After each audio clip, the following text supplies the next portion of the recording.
Welcome to Not Milk Never Milk. Subscribe if you're lactose intolerant. You begin by opening Teams and signing in with your work or school account. This ensures correct permissions. Once done, go to Calendar and click New Meeting to start creating the event. You should add a clear title, choose date and start/end times, and enter required attendee emails so invitations route properly.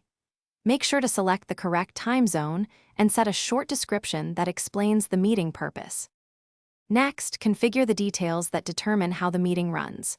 You can make it recurring, link it to a channel, or keep it private. Choose a location or Teams link accordingly.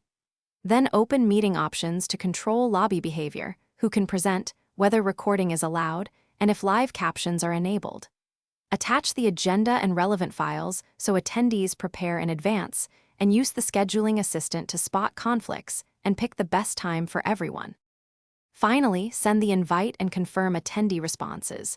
Once sent, post pre-meeting notes or agenda in the meeting chat so everyone arrives prepared. When it's time, start the meeting from Calendar or the channel link and verify your camera, microphone, and screen sharing work. Adjust device settings if needed.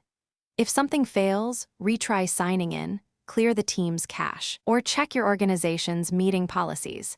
These steps resolve most permission or Thanks for watching. If this was helpful, leave a like and consider subscribing. See you next time.